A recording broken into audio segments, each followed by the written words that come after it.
In this video, we're going to look at another important perspective or dimension on physical finesse, and that is the process of moving from mystery to mastery. Years ago, I was attending a Aikido seminar in Chicago, and my teacher at the time, Koichi Tohei, was visiting Chicago from Japan, and there were 150 students on the mat, and I'd already been doing Aikido for 8 years at the time, and I already had my first degree black belt, and I had studied in Japan. So I had a certain familiarity, even though obviously still very much of a beginner in some ways. And Tohei Sensei demonstrated a technique that I'd seen before and done many times. And he looked across the room, his eyes swept across the 150 people, and his eyes met mine just at the moment that he asked the question, "Did you understand?"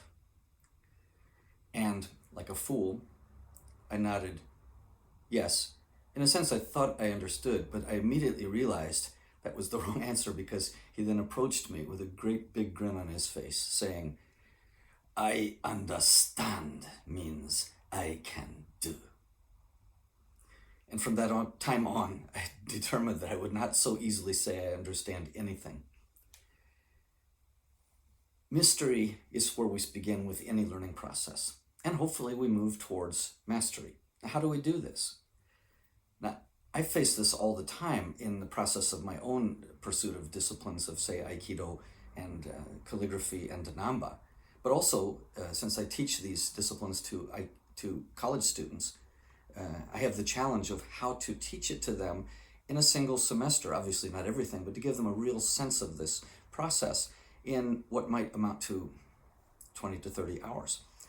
Now, this is quite challenging, and to help them understand, I created a matrix, which I will put in this video. But you can imagine there are two dimensions. The vertical dimension is mind at the top and skill in the middle and body at the bottom. So you have mind, skill, body. And the horizontal dimension is shallow at the left and skill in the middle and deep on the right. So at the upper left in this matrix, you have the experience of mystery. It's almost as if you're standing outside of the pool, watching other people swim and wanting to learn how to do that yourself, but not knowing how. So you first move in the mental side, in the upper left-hand side of the matrix, into the area I call discover, where you discover techniques, and you discover you can't do it, and you discover how you can try to do it. But you're still pretty much in a mental side of it. And as you get deeper, you move into learning, which is really about gaining experience, trial and error.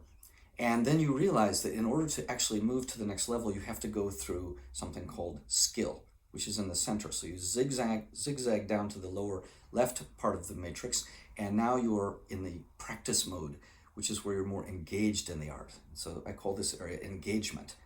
And then that's still in the shallow end, but then you move towards the deeper end, and this becomes the realm of performance, where you actually have to demonstrate.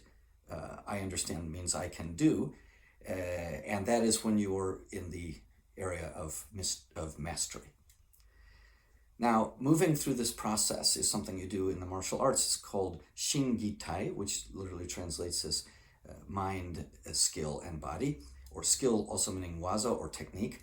And it's also a very important part of the process of physical finesse and Nanba, where you learn to use your body in a finesseful way. And it's the same thing in all of the Japanese arts, which is quite a fascinating thing to discover about them. And I hope that you will be able to use this now to help you experience better body balance and better flow through physical finesse in your life and in your learning. In future videos, we will look at further dimensions and perspectives on physical finesse.